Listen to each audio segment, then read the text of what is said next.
What can you do to increase your overall happiness? What biohacks are available to help, and which ones are complete bullshit? These are questions that many of us have as we pursue a life of self-improvement. These are questions I have pretty much every day. In this episode, we'll explore those questions and why sometimes the simplest answers make the biggest difference. We'll do that with our guest, Mads Friis. He's a health and well-being coach and the founder of the GrowthIsland podcast. But first... This is The Fit Mess, conversations with world-class experts in the fields of mental, physical, and emotional health. In this episode... I want people to be uplifted and be like, hell yeah, I can take responsibility for my own health or whatever problem I have. Yeah. And fuck all of those challenges. I'm going to overcome them. And now I got empowered. I'm going to try these three things out and they might not work. Then I'm going to try a new thing, but at least I have something concrete to try. Now here are your hosts, Zach and Jeremy. Hey everyone, thanks for listening to the Fitness Podcast, doing whatever it is you're doing right now. This week, we're going to be talking about self-help. And I wanted to start it off, Jeremy, I remember going to the bookstore when I was a kid. And I was like 9 years old, drawn to the self-help section. Mm-hmm. And it was an 8-foot section in the bookstore. Yeah. That was it. And it was embarrassing to be in front of it. You didn't want to be in front of it. You didn't want anyone to see you in front of it. But when I went to Barnes & Noble the other day, the self-help section is like 10 miles long and it's crowded with people all the time. So apparently this is kind of a popular thing. It is kind of a popular thing, and I struggle with it sometimes. Like you said, there's 10 miles worth of books. There's so much information. I actually found myself in a situation last week where sort of a breaking point for me was I was reading some self-help thing, like something you're supposed to do as a dad to show up well and all this stuff. You go one of two ways with these things. It's like, oh, that's a great idea. I'm going to add that to my life and I'm going to improve it. Or, well, shit, there's one more thing I'm not doing. I suck. What a piece of crap I am. I give up. And it just sent me into this spiral. And it wasn't, until like the next day when I sort of remembered this quote from one of my favorite writers, Mark Manson. And it's self-help is most useful for people who don't actually need self-help. And his premise is that for people that are generally okay, that just kind of want to do a little better, self-help is great because they're not doing a lot of these things. They're not needing to meditate. They're not needing to run and journal and all these things. But for hot messes like me, where I'm desperate to figure out what's so broken in me, what went wrong, what childhood tragedy destroyed me as a human being, I eat this shit up. And one of the struggles with it is that some of it, nothing we talk about, of course, but some of it is bullshit. Sometimes it has a placebo effect and it works, and that's great. More power to you. If there's something that works for you that doesn't work for me, keep doing it. That's awesome. But sometimes there's no science to back up the things that are being sold in the 40,000 books on the third floor of Barnes & Noble. Right. And if you read through those books, and unfortunately I've read all of them. Not all of them, but like I walk through that aisle and I'm like, read that one, read that one, read that one, read that one. Most of them say the same thing. And there's definitely 2 or 3 nuggets that I take out of every book. Mm-hmm. But a lot of this stuff, again, the bullshit depends on who you are. Something that doesn't work for me may work for you and vice versa. So it's bullshit to me, but it's heaven for you, right? Right. But again, bringing it back to these basic things that we need to do before we start jumping into hyperbaric chambers. We need to take a look at our sleep. We need to take a look at our eating. And I try really hard to manage my mental and physical health in the same way that I manage my finances. Compound interest, right? Really, seriously, it works. Like little incremental changes that are adding up. And then 10 years later, you look back and you're like, holy shit, that is a really healthy human being now. I can give you one small example from my life last night and today. There was sort of a perfect storm of miscommunication in my family. And ultimately, everyone got their feelings hurt in one way or another. And I sat there stewing about how much of a victim I was in the situation and how nobody cares about me. I'm just this sort of invisible ghost in the corner that nobody cares about. And then I decided, okay, hold on. Is that true? Or is that just the story you're telling yourself right now to start a pity party when you're the guest of honor? And the more I thought about it, the more I realized I'm getting angry about a story that I'm telling myself that I know is not true. And so I was able to go to my family and explain why I was upset. And it was over in a flash. The conflict was resolved. But then I thought about me 5-10 years ago and how that would have been days of you're wrong because you always, how come you do this? And it was just this sort of proud moment of growth I had where I was just like, because I took my own advice, I walked the walk, got curious about what I was angry about, I was able to solve something much quicker and in a much healthier way than I would have. And that's because of scientifically tested methods about how to care for yourself and getting curious and trying to solve those problems in a healthy way instead of by flinging arrows and starting a big fight. Good for you. That's fantastic. That's a big win. So if you aren't proud of yourself for that, you should be. I am. So Jeremy, what is it that you've been doing that helped you to realize that situation? What is it that you do? I would like to say that it's because of the deep meditation that I've been doing the last few days. However, I would be lying because I've not been as good at it this week as I was last week. However, I did a ton of it last week. I meditated pretty much every day, which is a lot for me. And I saw a noticeable difference in my ability to separate from the thoughts. And that's why we started this Facebook group, right? To hold each other accountable. We have a new Facebook group. We'd like to have you join it as well. This month, we're really focusing on meditation and trying to offer tips and techniques and strategies to help you incorporate more meditation into your life because it has been such a valuable tool for us. Zach, I mentioned I've been doing pretty well. How have you been holding up? Because I know meditation is one of your struggles. I've been doing good, actually. I think I've gotten at least 4 days a week the last 2 weeks. Oh, very nice. Just 5 minutes at a clip. That's about all I can handle right now. But again, as with anything in my life, it's 5 minutes now.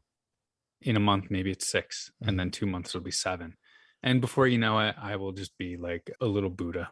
I've already got the belly. So, like I said, this month we're focusing on meditation, and over the next few months, we'll be switching gears and starting new challenges, bringing in all kinds of experts to do exclusive Facebook Lives in there on the topics that we're discussing. So please join there, follow us on Facebook, reach out to us, let us know you want to be in the group, and we'll look forward to connecting with you there in the Facebook group. But for now, we'd like to introduce our guest this week. His name is Mads Friis.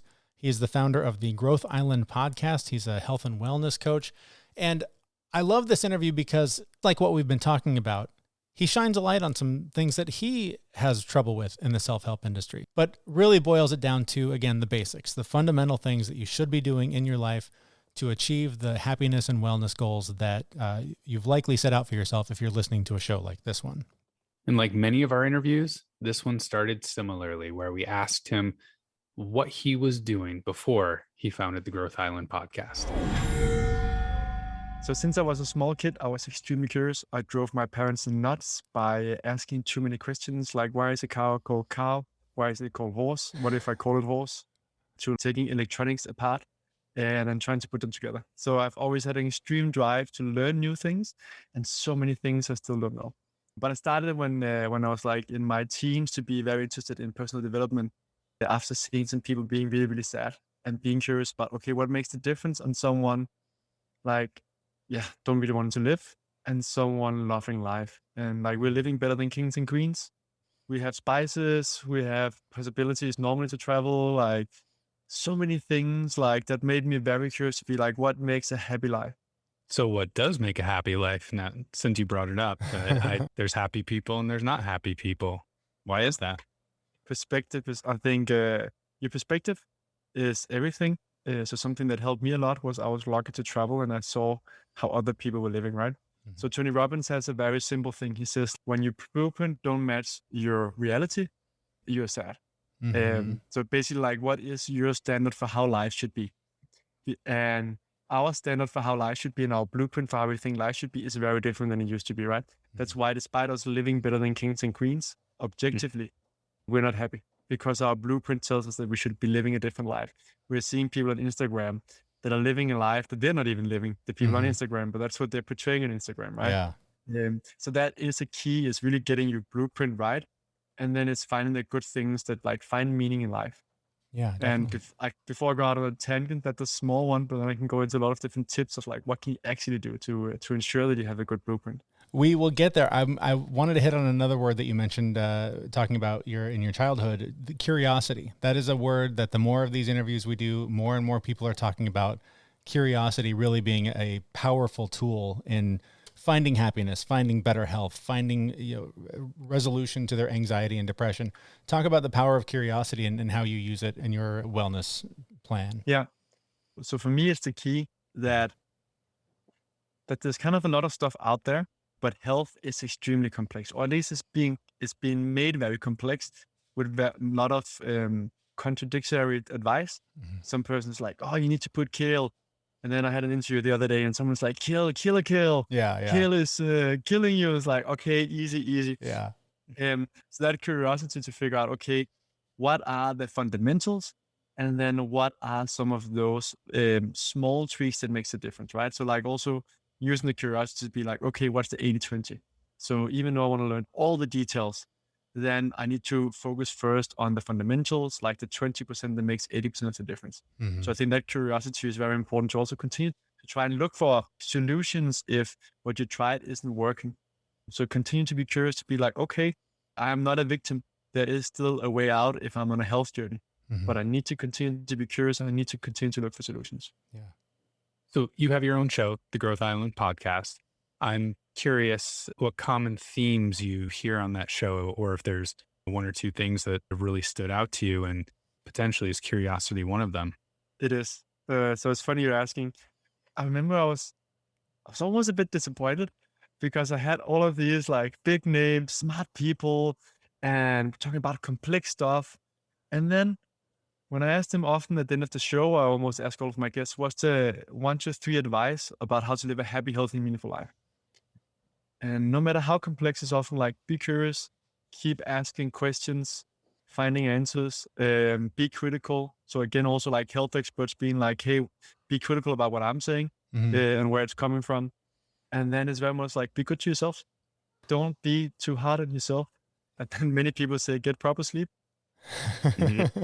But it's strikingly, I was hoping that I could get this really insightful, like big thing, but it comes down to the same fundamentals so common sense is not common practice. That's something that's been really curious to me in our process and all the interviews that we do. Same thing where a lot of the information from people that have just done years of deep research, and so many of the answers are so simple, but it seems like I know I struggle with, and apparently many people in the world struggle with, just applying these basic things. So is there value in continuing to just keep sharing that information and keep reminding people, get 8 hours of sleep, be kind to yourself, be curious about these struggles? Do you think it's helpful to just keep putting that out there? I know for me, the more reminders I get, the better, because there will be things that I will do, fall off the wagon, and then I'll hear something or I'll read in a book, oh yeah, that's something important I should do. I think it's key because we all know that other person tells you something you've heard 10 times before, but then it actually makes a change. Or you weren't ready to hear it at that point, but now you're at a point in your life where it's like, now you're hearing that advice, now you suddenly understand it, and now you're ready to implement it. So I think it's super important that we still get the basics out. Like when I do workshops on Nordic biohacking for big corporates, they really want to hear about the cool tech like hyperbaric oxygen chambers or like neurofeedback. And I tried most of them, but the most important things are still the basics, which are kind of boring. So I always have to balance my presentations or my talks. Right. So I give them a little bit of the salt or like the spices that are more interesting with cool tech, but there's still the main food, right? These are just like the spices that you're putting on top. Right. Unless you have the fundamentals right, it doesn't matter. Yeah. My wife always gives me a hard time because she'll tell me something for years, and then I'll listen to a random podcast and hear the same advice, and then come home and be like, you'll never believe what I heard. She's like, I've been telling you that for years. You mentioned earlier 80-20, but in doing a little bit of research on you, I saw something else where you've said that people are looking at fixing the problem 80% of the time, and only 20% of the time actually looking for the solution. So I was hoping you could elaborate on that and really talk to us a little bit more about, flipping that around. Yeah. So for me, what I meant with that was that I often find when I find resources that they spend 80% of the time explaining that there's a problem and explaining how this problem is so bad. And then 20% of the solutions. So whether it's climate change, 80% on how bad it is, and 20% of the solutions. So health problems, 80% about how bad Hashimoto is or something else. And then 20% solutions. And I really want to flip that around because I think most people that are listening to this kind of stuff have already bought into like, okay, there's a problem. I want solutions. Yeah. So let's instead just like 20%, okay, that we understand the problem, what it is, because it is important to understand the problem. And it's important to understand the balance or like the system that it's part of. But then the majority of the time should be on concrete advice instead of just like you listen to a podcast and you're like, oh yeah, okay. You feel even more down because like this is a really big problem, right? Like I want people to be uplifted and be like, hell yeah, I can take responsibility for my own health or whatever problem I have. Yeah. And fuck all of those challenges. I'm going to overcome them. And now I got empowered. I'm going to try these 3 things out and they might not work. Then I'm going to try a new thing, but at least I have something concrete to try. So that's the thing. That's one of my important things when I go about learning new things and spreading information. I could be way off here. Maybe I'm projecting here, but you seem like the kind of guy who has always been driven and really just inspired to do more, learn more, be better, do better. I've only been trying to become that guy for the last 10 years or so. And it's very much against who I was for the first 3/4 of my life so far. So how do you convince someone like me 10 years ago to get on a path to become more like you? Not that we need to be like you or compare ourselves, but it takes a tremendous amount of work and commitment and effort to take care of yourself just because of the way that life is built around us. So how does someone flip that switch and get off the couch and start doing something more to take care of themselves? We talk so much about what you put into your mouth and what you eat, but we should talk more about what is it you feed your mind with. So the first step is really feeding your mind with the right stuff. Are you listening to podcasts that are giving an empowering message, that are slowly building up that muscle? I used to wake up and as corny as it sounds, like I love motivational quotes. I get pumped about it, think like, yes, I can do it. But I would listen to these really, really corny American motivational soundtrack of like how you can go through stuff and so on. So I'd be feeding my mind with this kind of stuff about like, hey, going for greatness. I always love like these movies with like heroes and like the bigger the challenge, the better, right? So I think you got to feed your mind with the fuel. So you might still be sitting in the couch, but then start fueling your mind with more positivity, more empowering messages, and then you can get there. The other part is if people don't want to change, they won't change. Right. That's one of the things that many coaches also say. You can only try and push a person so much and you can provide them with the content, but sometimes people need to go really far down and hit the rock bottom. Yeah. And then they're ready to change. And then it's accepting that you can try and push it. But if you are open and you're listening, some of the amazing content like this podcast with the two of you, where you're talking with people that are giving empowering information, right? Put that on a daily basis. Like Tony Robbins called it the net time, no extra time. So like that time when you are cleaning up or you're moving or you're going to work or something else, make that time to start fueling your mind. Yeah, I agree. Listening to this show every day is definitely the first step that anyone should take. Yes. And then it's just circle of friends, right? That classic annoying, you are the average of the 5 people you spend the most time with. Yeah. And that doesn't necessarily have to be people that you hang out with, but it matters a lot. But that's also why you can find inspirations from other people. So if you don't manage to find 5 healthy people that are pushing you in the good way, then find those other inspirations. So I have written down like some of the important people in my life, and some of them I've never met in my life. Right. But those are people that I get inspired by and that I go to for wisdom and keeping a healthy mindset. Yeah, I actually just had to answer a question of who inspires you. And I couldn't really give one answer because there's so many, but the general idea I gave was anyone who can get me out of my comfort zone and moving in a positive direction. So I would love to hear, like, I know you said that the people who inspire you, some of them you haven't met. Could you give us some examples of some people who inspire you or drive you to be better? Sure. So some of the people that are easy to find, Tony Robbins definitely changed my life. I started reading his stuff when I was 20 years old. I would credit him together with my parents as the main thing of why I'm such a positive individual, but probably him the most, to be honest. because he's the one that made me look at my mindset and the power of words and all of those different things that kind of give a positive output. The Dalai Lama, I started reading his stuff when I was 16, and he had this book on happiness that gave this simple advice about worrying. If you can do something about it, do it. If you can't do anything about it, stop worrying because you can't do anything. And it sounds so simple, right? Mm-hmm. It's much harder in real life. Yeah. I don't know, when I learned from Tony Robbins, he had an extra example being like, if you can do something about it, do it, or accept that you're not going to do it and then stop complaining, right? Yeah. So either you do something about it or not. Mark Hyman, when it comes to health, Oh, yeah. I think he is super interesting and fascinating. There's so much stuff in health and it's hard to figure out what is actually backed in something that makes sense. I think he has a very balanced approach. So he is a big inspiration for me when it comes to that. Yeah. And then the people that you don't know, like some of my friends, like I have a friend called Thomas Sylvestre, who's just been through hell. Like most people can complain about being through like hard health challenges. Like he was in a wheelchair on and off for 10 years. The amount of pain he's been in and was told like not to be able to walk ever, and he's always positive. Wow. He is working on himself and so on. He's just a true inspiration of being around and a source of wealth and knowledge when it comes to health. He became a pharmacist to learn about it. He thought the pharma industry would be able to save him from all the challenges. He figured out that was not the solution. He has a lot of other stuff. He still is a big fan of the stuff you can do with pharma and stem cells and so on, so you can be walking more. But he's making that mix of both the pharmaceuticals, but also a lot of the natural stuff and how to take ownership of your health. Speaking of solutions and finding them, biohacking is something that comes up a lot in this genre. I know it's something you're really into. Biohacking can get really crazy, and it can be simple: get enough sleep and get enough exercise and eat the right foods. So let's talk about, you mentioned at your talks, you sprinkle in some of the spicy. So talk about some of the spicy, some of the things that really get heads to turn and wow, that's interesting. And then where's a really good place to start if you are starting out with your biohacking journey? So some of the really cool technology is hyperbaric oxygen chambers. So hyperbaric oxygen chambers is old technology. If you were a diver and you came up too fast, you would go into a chamber.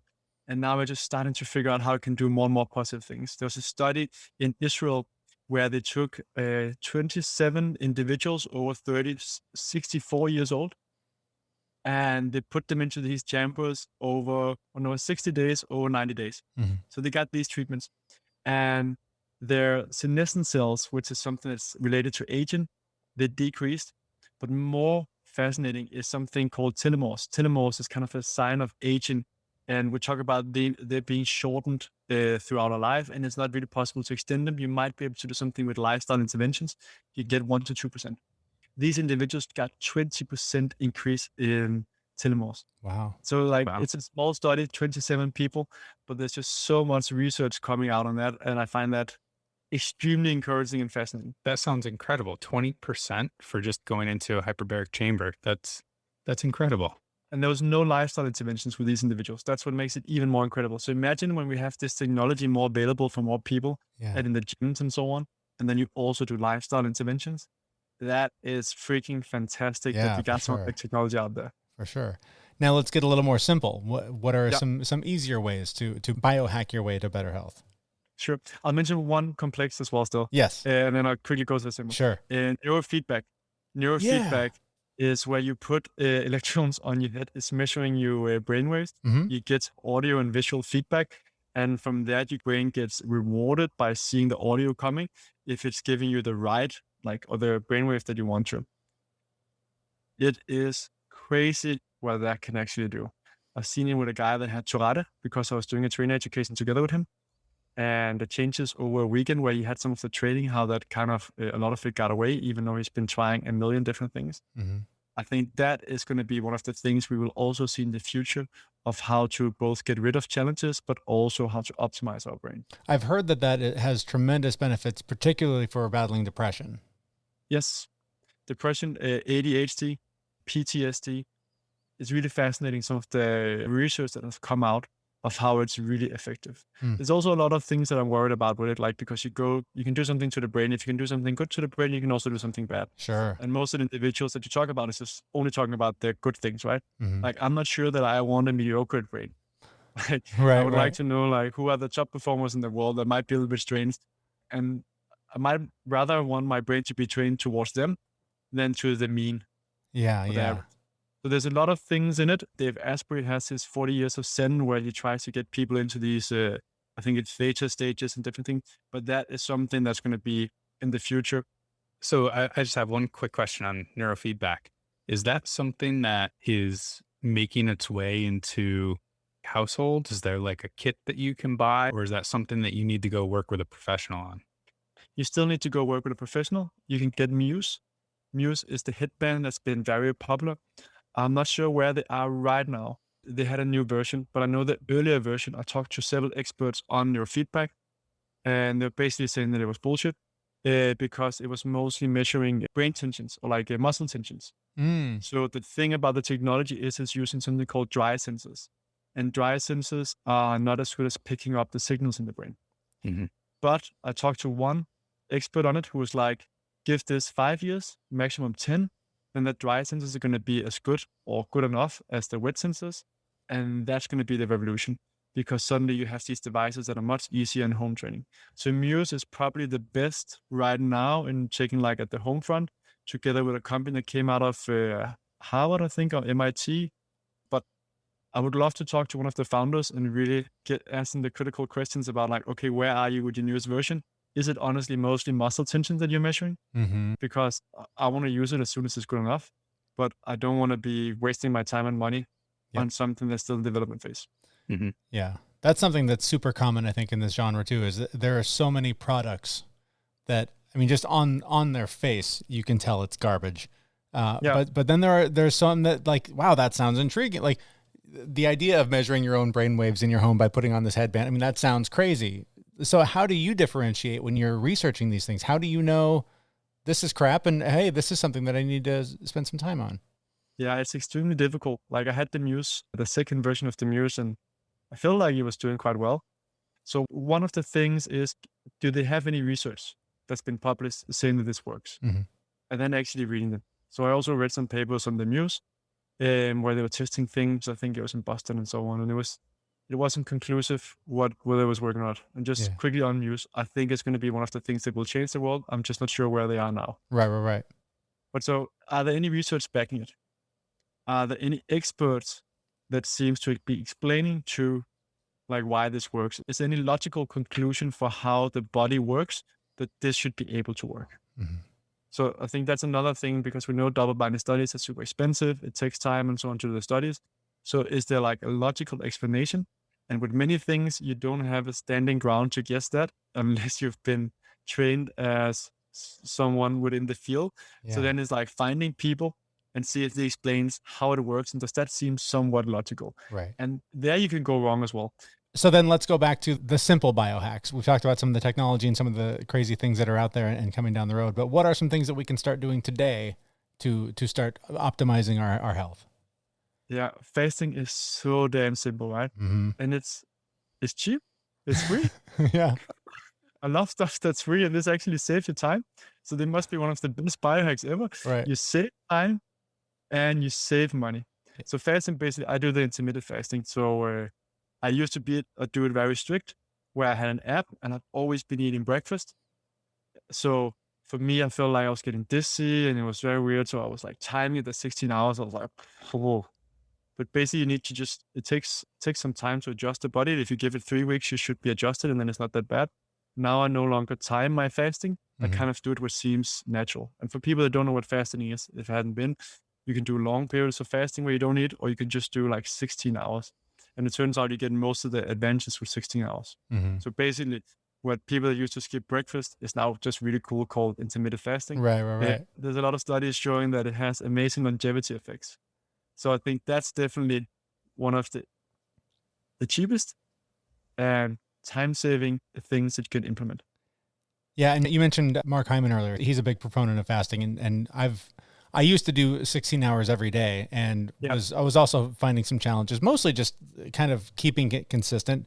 So I've followed sort of what he recommends in his new book about shoot for 12 hours every day and 16 hours a couple times a week if you can make that work. And that has been really beneficial for me, because I think a lot of times the rules that we set up for ourselves become obstacles themselves, like holding yourself to standards that are too challenging.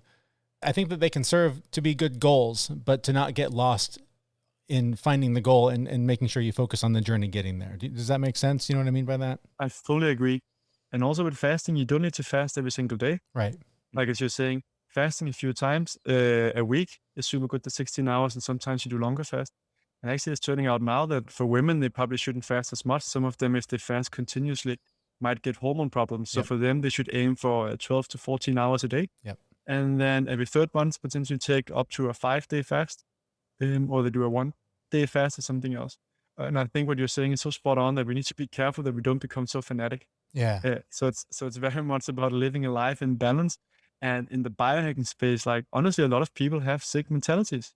So people are doing all of these things that are not 80-20. They're doing the last 20% with this last supplement. They're lion's mane. I drink lion's mane, so I'm not pointing fingers in that way, but it's like I know that that's not what's going to make the biggest difference. It's like the icing on the cake. It's like the spices. So it's about the simpler things, and don't hit yourself so much in the head. It's okay if you're sick, you're really, really sick, and nothing is helping the healthcare system. Then you might have to be a bit fanatic with many things until your health get up to a certain level. Fully respect for that. I've been through that as well myself. But the problem is when you have influencers and experts kind of preaching like everyone was super sick and they have to be super fanatic with everything. Where if you're actually feeling quite well, your body can take so many different things, but you want to again focus on the fundamentals. And then the mental part is so extremely important for your body, so that beating yourself up about not fasting 7 days, well, sometimes also just knowing that blue light is bad might even be worse than the effect itself, because you're so worried that you don't have your blue blockers on or something else, right?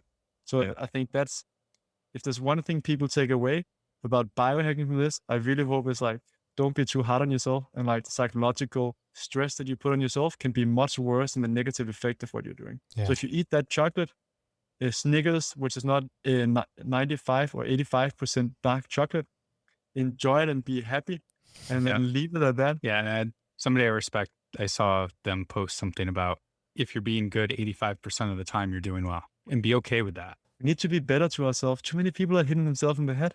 Hey, you're human. Like we're not perfect.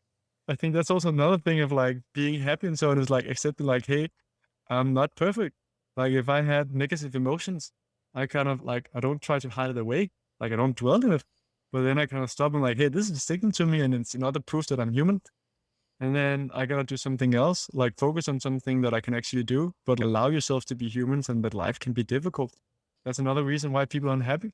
They think that everything has to be like on Instagram. Like it's, how do we get that idea? It's absolutely crazy. Yeah, absolutely.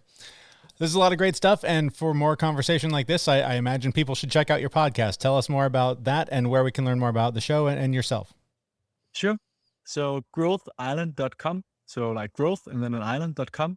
That's where I have the show. Basically, I try to find solutions from different experts on how to be the best version of yourself. So it's like health, it's athletes, psychology, the mindset. And I try to keep it on the solutions and only a little bit on the problems. And they can find me as well on Instagram or on LinkedIn. My Instagram is Mads Friis. I'm sure it might be able to be in the show notes. Yes. Perfect. Otherwise, I'll try to spell it. But that's okay. Yeah. Links and all of that will be on the show notes for this episode at thefitmess.com.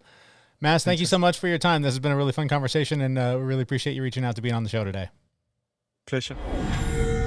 Our thanks to Mads Friis. He's the host of the Growth Island podcast. You can find links to him, his show, and all of his work on the show notes for this episode at thefitmess.com. And before we go, I just want to remind everyone that we have a Facebook group called the Fit Mess Community. It's a place where we're gathering to support each other, help each other with our self-care goals. This month, we're focusing on meditation and keeping each other accountable for it. And every month, we're going to have a new topic, guest speakers, exclusive content in there. So please go out, check out the Facebook group, join us. You can see our witty comments that we leave all over the place in there. We look forward to seeing you there. And with that, thank you for listening. Thank you for subscribing on whatever podcast player you're using, and come back and join us again next Wednesday, where we'll have a brand new episode at thefitmess.com. See you, everyone. We know this podcast is amazing and doesn't seem to lack anything, but we need a legal disclaimer. Prior to implementing anything discussed in this podcast, it is your responsibility to conduct your own research and consult your physician. You should assume that Jeremy and Zach don't know what they're talking about, and they're not liable for any physical or emotional issues that occur directly or indirectly from listening to this podcast.